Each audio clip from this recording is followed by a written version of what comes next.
расскажи, что с тобой происходит. Ну, как? Ну, как есть? Очень тяжело все. Не замужем. Не замужем. Живешь одна? Да. Детей нет. Нет. Шрам, татуировки есть какие-то? Да, 2 татуировки. На спине кит, а на бедре могила. Прямо прыгнул с кита в могилу? Нет, все не так. А как? Ну, просто могила — это цитата Курта Воннегута, Угу. а кит, потому что тотемное животное. Скажи, Сим, а мысли о самоубийстве были? Да, А попытки? да.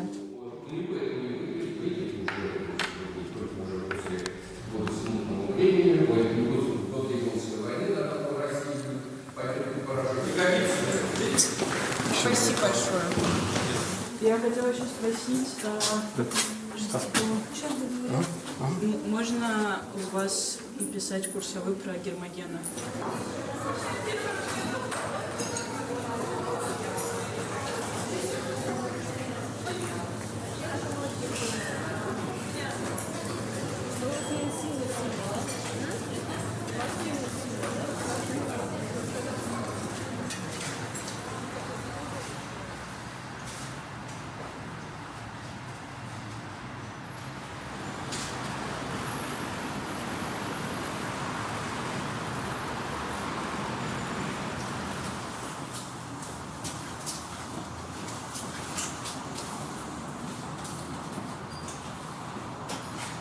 Советский хиппи – это яркий пример сообщества отрицания, идентичность которого была выстроена чисто негативно.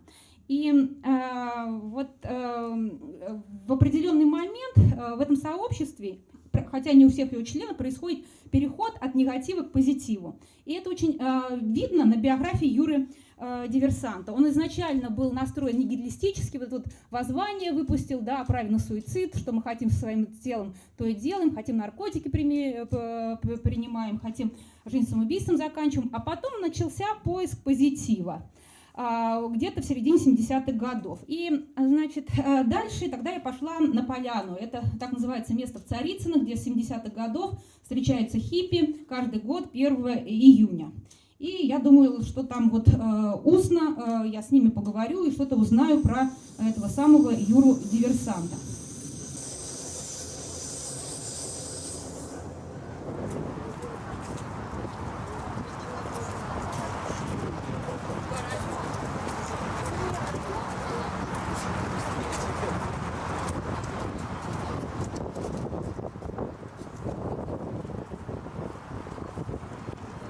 Но ему было холодно, мы отвернулись, смотрим, Юра разлил бензинчику в метро на Каширской, сел и стал греть руки. В принципе, он вот в то время, в 70-х, он не обращал внимания так на одежду. Он ходил в так называемых штучных брюках, просто брюки, да? В сандалях на босу ногу и рубашка белая, расписанная фломастером. Тогда фломастер же, не маркер, фломастер. Здравствуйте, меня зовут Сима. Это Сима. Не-не-не, спасибо, я не пью. Я хотела вас спросить, а не знали ли вы Юру Диверсанта? Да. Диверсант. Это кто? Знали все. Юра Попов, Да. Юра Попов. Надо что-то сказать? Ну, мне просто интересно. Привет, Лен. Яна какая? Здорово. Алло. А что интересно-то? Ну, я его дочка. Говори. Вот так сразу. Очень приятно. Что, не, правда? Ну, конечно, нет, я вам вру. Да нет. Я Да? сразу на лицо взглянул. Ты узнал сразу? Ну да. Я просто сейчас пытаюсь находить... Сима, дай фотографировать. Хорошо. Я Вместе пытаюсь... со Скорпионом. Хорошо, со Скорпионом. Объяви его. Он Буба еще. Лучше Бубы может быть только 2 Буба. Да, это прекрасный человек, кстати. Ну вот, я сейчас ищу его друзей и общаюсь с ними, с разными людьми, которые его. Ну вот один из друзей. Все хорошо. Я рад очень. Я тоже очень рада. Спасибо.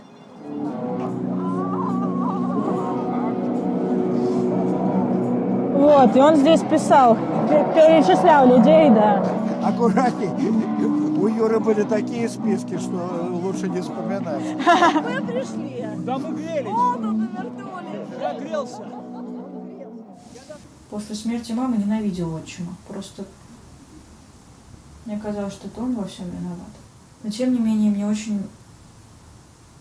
я очень привязывалась к нему, потому что, несмотря на то, что он приезжал крайне редко, иногда не в тех состояниях, в которых надо было бы, я старалась всегда сбегать, когда он приезжал. Но когда не сбегала, я действительно к нему была очень привязывалась, потому что он рассказывал про папу. Мы с ним играли в шахматы, и он показывал свои рисунки, свои стихи, дарил книги. Мне все время казалось, что вот папа, он был, наверное, где-то таким же.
Конечно.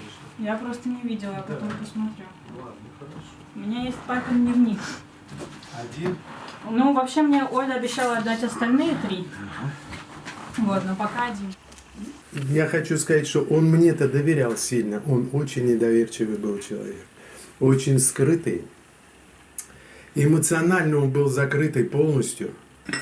Не знаю, почему у него изначально было такое вот недоверие. Я хорошо помню, как мы с ним познакомились. Это был 74 год. Мне трудно его забыть. Вот он вот так подходит, голову опустил. Да, он очень сутулый был. Я Юра Диверсант. И он все время улыбается. Мне это всегда нравилось в нем. Но он очень был чувствительный человек, очень чувствительный. Я, пожалуй, больше чувствительность, как он меня встречал. И вот это какая-то нереализованность его таланта, вот, она ему все время мешала. Вот. Он хотел то рисовать, то сочинять. Я помню его там произведения. Он, мне кажется, мог, конечно, художником быть, но он как-то разбрасывался туда-сюда, туда-сюда. Потом была выставка, 75-й год, мы помним. На ВДНХ. На ВДНХ, это я хорошо всю эту ситуацию помню, эти толпы народу. Там его была картина на этой выставке. Вот. Этот угол, там вот такой угол был, такой как бы карман. Сейчас помню, вот здесь висела картина Юры, и, по-моему, она называлась, если как сейчас помню, все знают, что слоны летают. Да, все знают, да, что и слоны она летают. вот так, видите, я сразу на нее вышел, вот, посмотрел. А как она выглядела, что она не была? Она не... Слоны. Там Летающие? летающие слоны. Я хотел вот на творчество нажать. Вот. А Дима, диверсант, вот Юра, он вот уже свалился на политику. Но легче было бороться за свободу других людей. Понимаете? Потому что за себя как-то, сложно. Это еще не скорый процесс. Это потом приходит время, и человек вдруг ощущает, что надо что-то с собой сделать, надо себя изменить, надо быть свободным, надо постараться как-то себя реализовать как личность, даже не личность, просто индивидуальность. Вот я свободен или нет? И что, если мне разрешили ехать в Египет, это я что, свободный стал? Или я что, теперь в ЖКХ пойду 2 месяца не заплачу и меня отсюда выселят? Это что, свобода? Нет, конечно.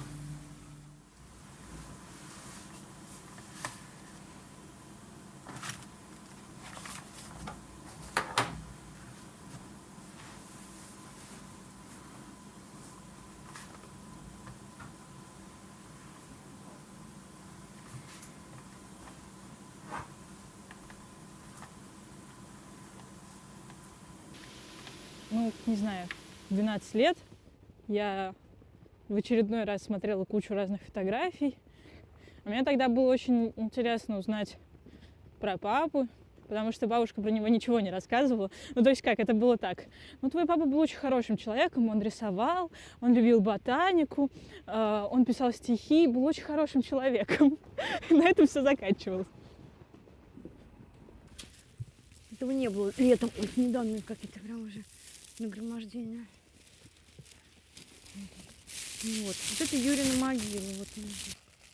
А Юра умер в феврале. Потом, когда растаял снег, я сюда пришла, а здесь все вот в этих вот его листовках под венком.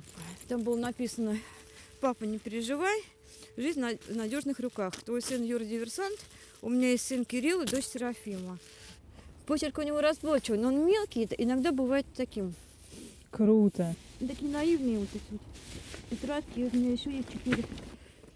Вообще Юра бы, он бы еще был бы жив, я так думаю, но там такое было стечение обстоятельств. Я думаю, что ему нужны были деньги. Он встретился с Юрой Лосевым. Они пошли разбирать вот эту баржу на этом самом, на Москва-реке. Не знаю, по какой причине. У него, видимо, вода в легких, но я так думаю, что это отек легкого. Я не думаю, что вот кто-то убивал там или опускал головой. Вот самое. Такая вот история. Юра Лосев его тащил на себе. Тащил очень долго. И Юра был большой мужчина, такой крупный. Вот. И когда уже его привезли, милиция их подобрала где-то на дороге. Говорит, в больницу. Говорит, кого вы привезли? Он умер уже. Я думаю, чего нужны были Юре деньги? Наверное, чтобы съездить вот к тебе, где ты там находилась, в долгосрочном детском саду, или как это? В доме ребенка. Это как-то так. Потому что Юра говорил, у меня есть дочка Сима, она маленькая, мне надо к ней съездить.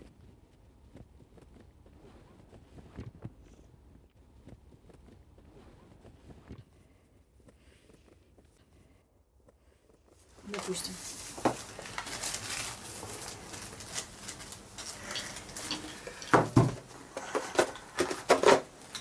Честно говоря, как-то я нервничать начинаю. Ты постарайся.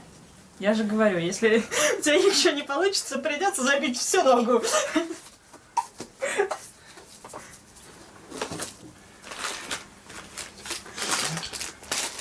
Будем ножку тебе брить. Я уже побрил. Просто со мной жил веган, который тоже себе набивал на ноге татуировки, и я знаю, как это делать. В смысле, с тобой жил веган?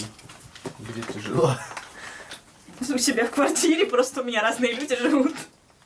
Надоедает жить с родителями, надоедает жить где-нибудь еще. И поэтому они приходят жить к тебе. Ну да. А это типа как нормально, да? Ну да, они готовят, убирают, это очень удобно. Ах ты какая, смотри-ка на меня, а.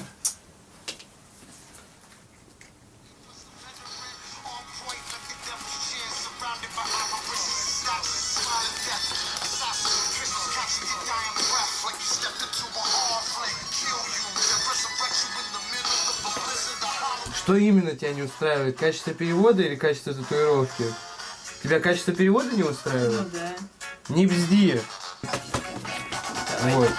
Вот, идеально все.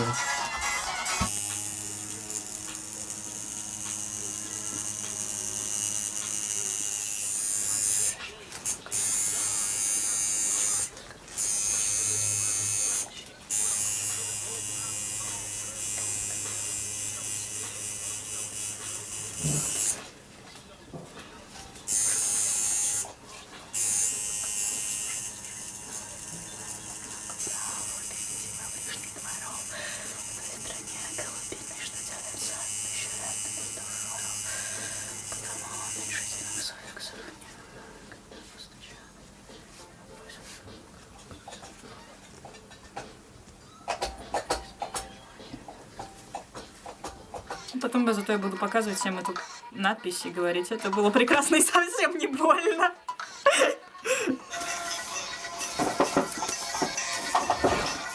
Так. Так. Ну что, как ты себя чувствуешь, как впечатление? Да, все отлично. Все классно.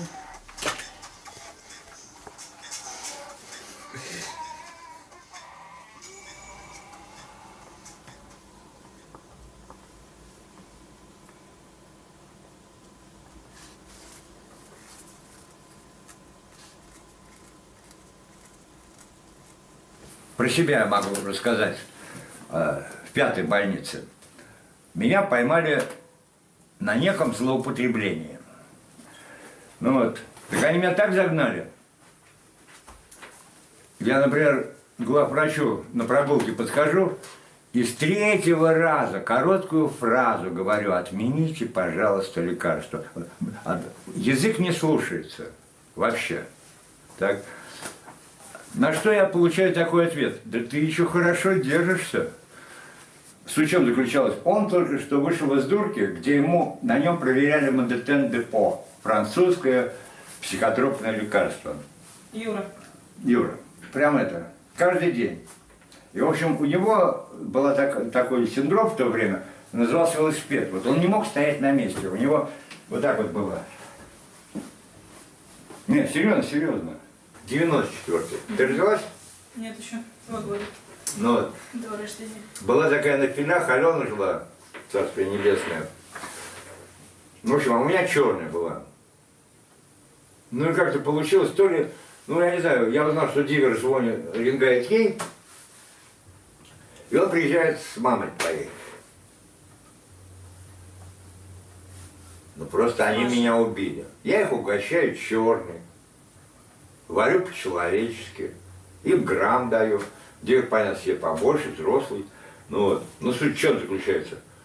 Я потом смотрю, блин, я прям расстройство какое.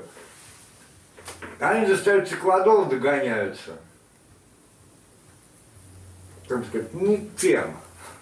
Ну, он 2 февраля умер. А, значит, холодно было точно. Они сели погреться. Когда они там подогрелись, и типа стали прибывать, Дима сказал, что он останется, да ну нафиг. Ну, под кайфом такое бывает. Да мне и так хорошо, вот я еще ломаться буду. Не знаю, как потом, как вот тело. Вон, Офелию, например, знаешь, как это? Я с ней уже не жил года 1,5. Она же утонула, да. По-моему, все-таки поступили подло. Джуси, Леша Яганов. Суть заключается в том, что Бог с ним, человек умер у тебя на хате. Ты не хочешь палиться. Зачем выкидывать его в речку и говорить, что ничего не знаешь? 1 марта ее кинули, 10 мая типа она всплыла. 10 мая? Да.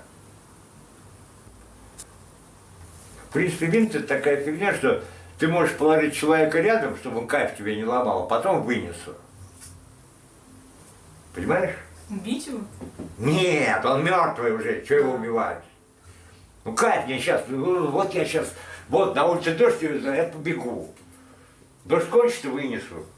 Как мусор. Ой, как она на меня смотрит. Да, я циник. Нет, я тебе принцип... я не потому, что вы циник, потому что для меня это просто... Я тебе принцип объясняю. Да я понимаю. Человеку уже не поможешь. Да я понимаю, но это же жесть какая-то. Ну не может быть, нет, понимаешь, какая фигня? Вот, я тебе объясняю, какой это кайф, из-под которого это произошло. Понимаешь? Ты не подхватишься еще не один, а с кем-то еще подтащишь туда. Я понимаю, что ты находишься под кайфом, что этот человек уже умер. Я понимаю, просто для меня сам факт того, что человек умер на хате, в принципе, для меня это как, ну, просто то, что люди наркотики принимают зачем-то. Зачем? Наркотики это была такая же неотъемлемая часть, как это непринятие вот этой действительности. Как ты мог не принимать ее? И все-таки, зачем принимать наркотики?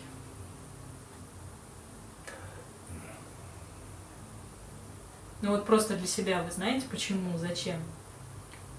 Ты папу любишь? Да. Ну вот, может быть, ты бы его не любила. Точнее, может быть, если бы он не употреблял наркотики, ты бы его меньше любила. Скучный был бы. Не писал бы такого. Ересь, как некоторые считают. Согласись? Нет. Ну, не соглашайся.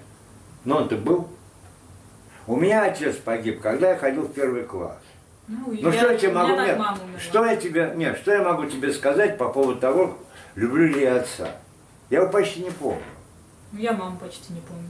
Да, но смотри, в отличие, например, от моего отца, от твоего отца осталась вот тетрадка, даже, хуй с ним, что это одна тетрадка. Но здесь 4. вот... А? 4. Да нет, я тебе прошу, говорю, вот то, что я вижу. Вот, даже вот эта витрина разбитая, молотком, это же... Ладно, сыра может быть, но это его. Понимаешь? Я ничего не употребляю, но пишу. Ну и писи. Дай Бог, чтобы твои дети так это радовались.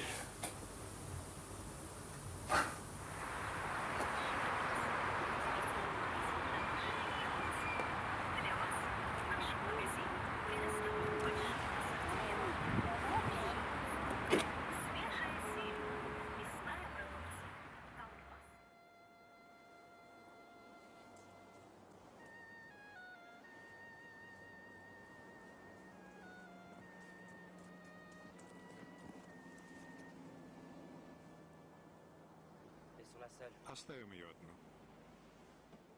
Она только что совершила большое открытие. Пусть побудет одна.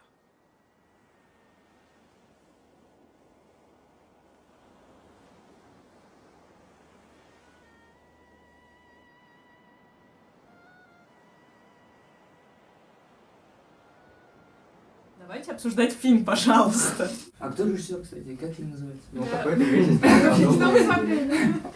Тео Ангелополос, «Пейзаж в тумане». «Пейзаж в тумане».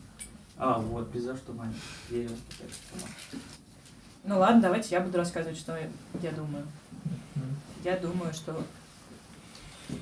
Я не умею думать. Это фильм о...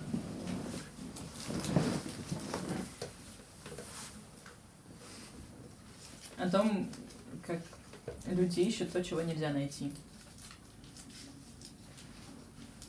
И что это все бесполезно, никому не нужно. И все, что мы в итоге получаем, это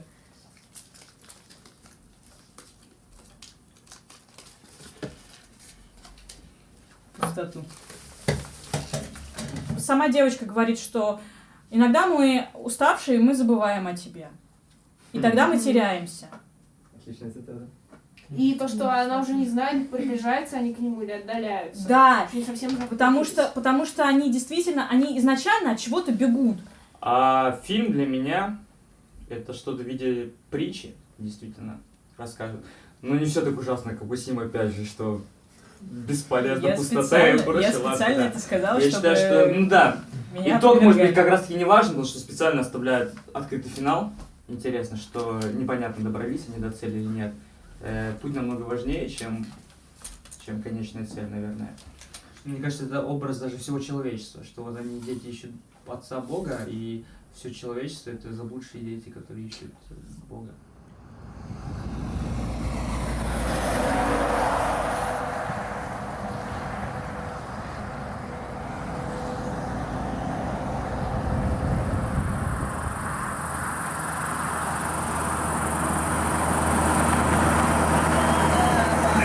Прекрасен просто. За него отдельные Кто? Дыркин. Это не Дыркин. Нет. А кто? Это непомнящий. Непомнящий, да. Но ради вас я могу и Дыркина поставить. Нет, оставь непомнящего. Я непомнящего очень уважаю.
Разбойники, разбойники, перепахали покойники, покойники, покойники, перепахали покойники, покойники, покойники.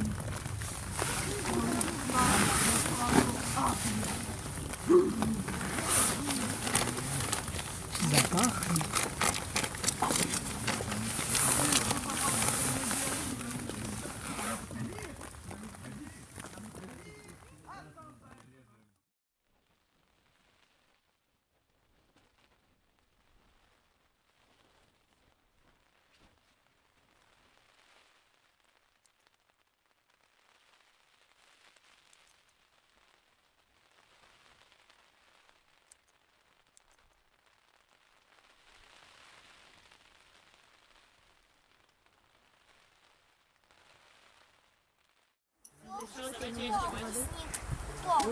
Ну, пофиг, ладно.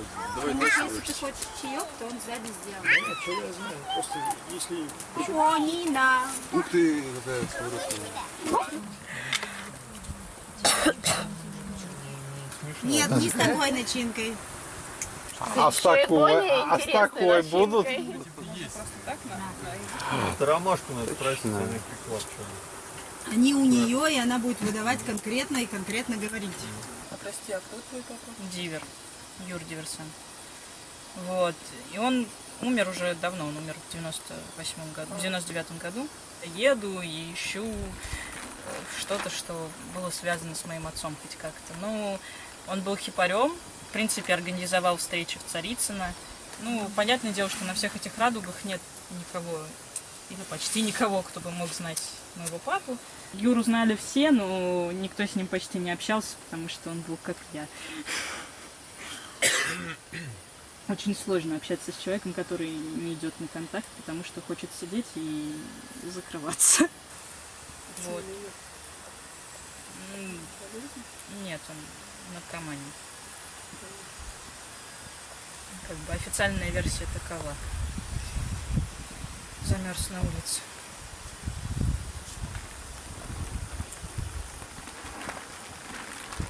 Ой, подождите, я достану кошелек.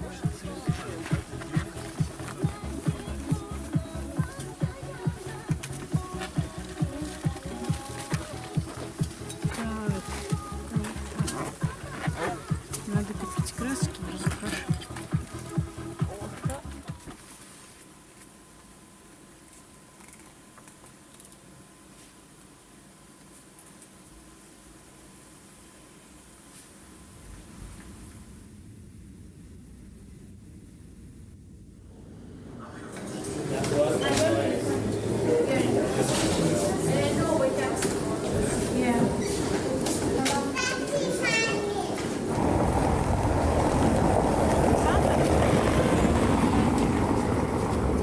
Это была встреча Бутырки.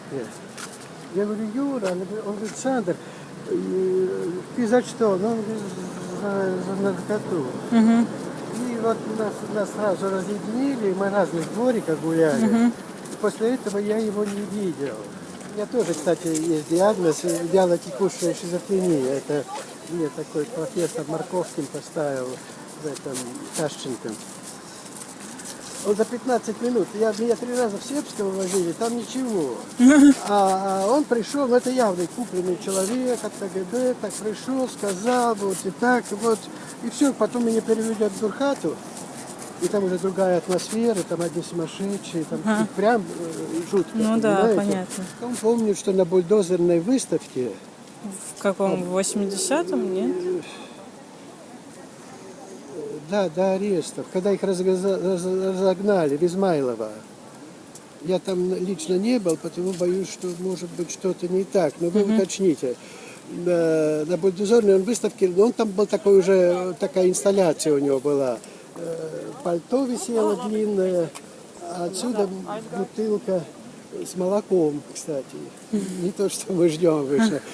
Молоком. И написано, не до завтрака рабочего, завтрак слесаря и пролетариата. В общем, как-то невинная вещь. Но там много было, там живопись была и так далее. Но Юру, я помню, вот это выставил. Он, конечно, был модернист, но без такого вот как бы кубист или там вот инсталлятор или там вот перформанс. Хотя вообще-то вся жизнь была как перформанс. А я знаю эту историю. Юра пришел, видит, что там уже стоят эти луноходы и всех загребают. И он побежал туда на Пушку. На Пушкинском тоже хиппи собирались. Предупредите, ребята, сматываемся, потому что за нами могут приехать. Вот и все его предательство. Зачем ему есть эту упаковку, понимаете? Ну да, конечно. Юра был честный человек. И сейчас говорят в Москве, в интернете, все его ругают. А мне дали книжку вашу. Ира же дала. Призыв? По-моему, да. Я как раз и там и прочла, что да, что был суд над вами, вот, и что там какие-то хиппи вас сдали, а мой папа вас не сдал, но и его как-то вроде не особо туда, то есть там он упоминается, но его типа не призвали туда. Ну что их клеймить? Там они трогательные по-своему, не струсили. Он здесь пишет: господин губернатор, я прошу вас из соображений гуманности позаботиться о безопасности индейцев племени Чапаева в продолжение весны этого 1990 года. Чиппева. Чиппева. Благодарю вас, с уважением, Юрий Попов. Ну это Юра, это Юра.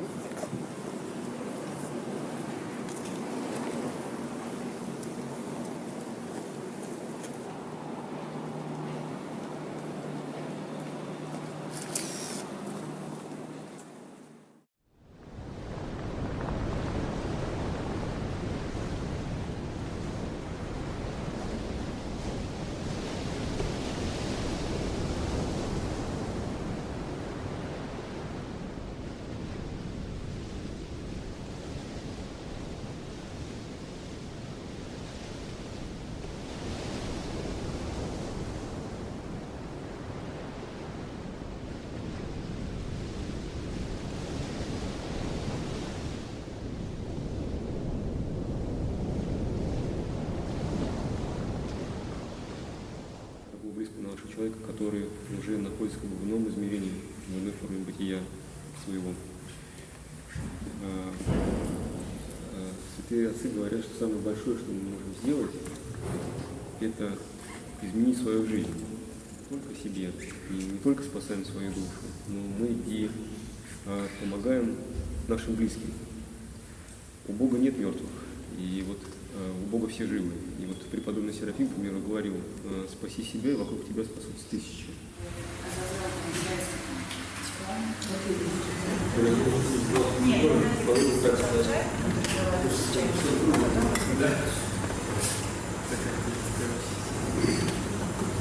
Классная картина.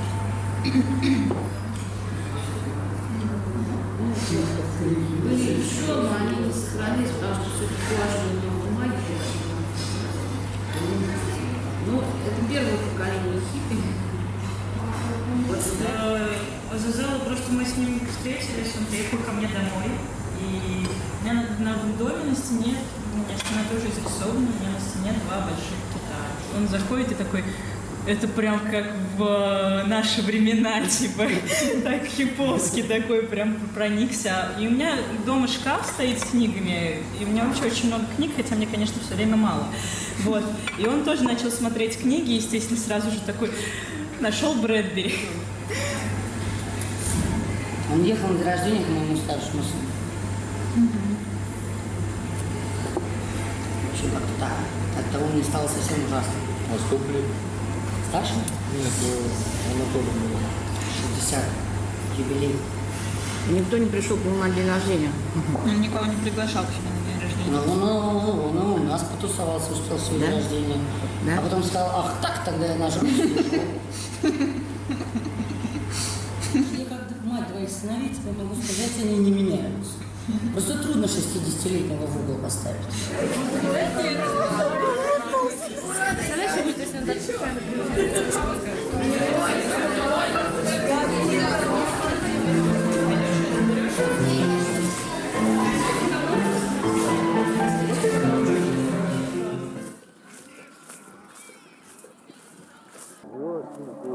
Саша, у меня к вам очень грустные новости. Вы же знаете, что Азазелла умер? Зазела попал под машину позавчера. Я за тебя переживаю, понимаешь? Не переживайте.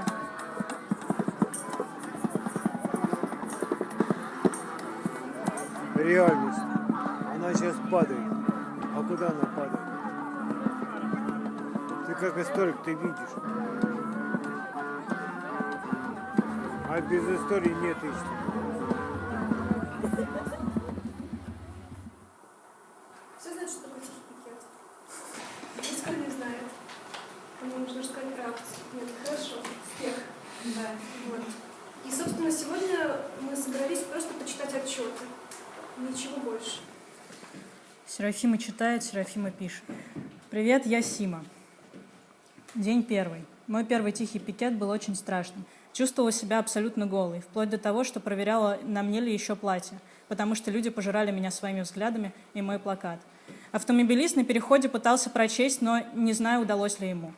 В институте людей почти не было, никто не обращал внимания. На обратном пути вроде было не так страшно, пока не спустилась в метро. Забежала в последний вагон моего любимого старого поезда. Села и начала писать обратную сторону. Ноги все дрожали, а я писала и не думала, и не могла остановиться. Вроде много текста плохо, потому что плохо читается, но я нервничала, и меня унесло. Все это время я про себя вопила просто: не смотрите, не читайте, не подходите. Мне, правда, сложно общаться с людьми, но это та тема, о которой я готова была говорить. Дописала и начала показывать. Сначала все-таки старой стороной, про то, что дети не инвестиция. Напротив меня женщина прочла. Потом я демонстрировала, смотрела в глаза людям, искала коммуникации, но очень боялась и думала, ничего не могу. Ни музыку слушать, ни книжку читать, ни в пол смотреть, только транслировать. Я не знаю, почему это так страшно, но все время казалось, что мой текст агрессивный, хотя я не писала ничего агрессивного. Мне казалось, что он раздражающий, хотя я не писала ничего такого. Мне казалось, что я делаю что-то постыдное и неправильное, хотя это всего лишь моя мысль, которую я ношу в себе очень давно, которой хочу делиться и могу об этом говорить. Потому что я знаю, что такое быть никому не нужным ребенком. Несмотря на то, что меня воспитывали родители моей мамы, это все-таки не детский дом и не семья, где тебя бьют и ненавидят. Пожалуйста, избегайте подвигов ради детей, особенно жертв, потому что счет у тех, кто «да, я все для тебя», длится километры. Дети никогда не смогут отдать долг, поэтому они виноваты кругом и навсегда. И с этим невыносимо.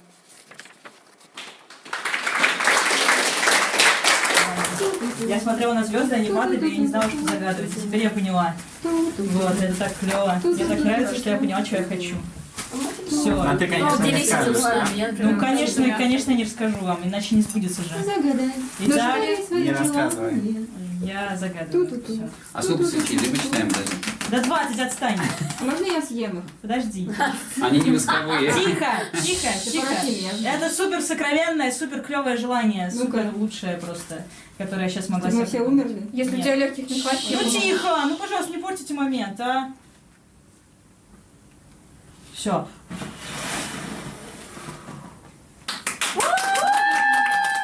Йоу, мне 20. С днем рождения! Расскажи, что с тобой происходит. Ну, как? Ну, как есть? Очень тяжело все. Не замужем? Не замужем. Живешь одна? Да. Детей нет? Нет. Шрамы, татуировки есть какие-то? Да, давай татуировки. На спине кит, а на бедре могила. Прям прыгнул с кита в могилу? Нет, все не так. А как? Ну, просто могила — это цитата Курта Воннегута, а кит, потому что тотемное животное. Скажи, Сим, а мысли о самоубийстве были? Да, А попытки? да. Что ты делал с собой? Вену резал. Где? Кажется. Еще? Больше нет. Давно это было? Дней 10 назад. Из-за чего ты пыталась сделать?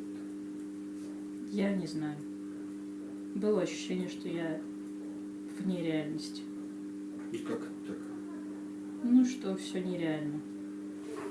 Не было какой-то конкретной причины. В этот день не было ничего плохого. И Мне просто было плохо на протяжении там недели. Потом взяла и ткнула себя. Понеслось. Ну нет, там как бы был очень хитроумный план. Например. Ну то есть я даже... Ну как бы я написала записку. После этого у меня было ощущение, что я не могу больше исправить ничего. А что записку написала? Ну типа... Что я ухожу из зоопарка.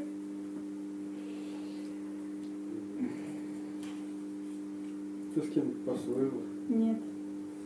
Ну, мне сразу в голове, как только я начала что-то думать такое, сразу в голове был план, как вызвать скорую и так далее. Ну, в общем, у меня ничего особо не получилось, поэтому я скорую не вызывала. А что остановил? Ничего не остановил. А, тупой нож остановил. Ты одна была в этом моменте? Да. Трезвая? Да.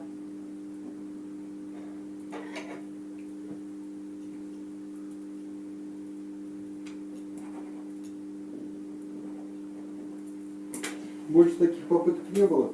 Нет. Ну и слава. Запомни.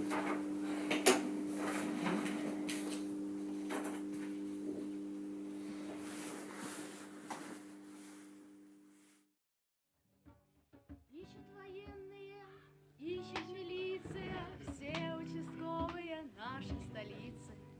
Ищут давно, но не могут найти хиппи какого-то лет 20. Ой, я забыла текст. Среднего роста, Среднего роста, с большими хайрами. Он по столице тусует дворами. Спит у знакомых и в породничках.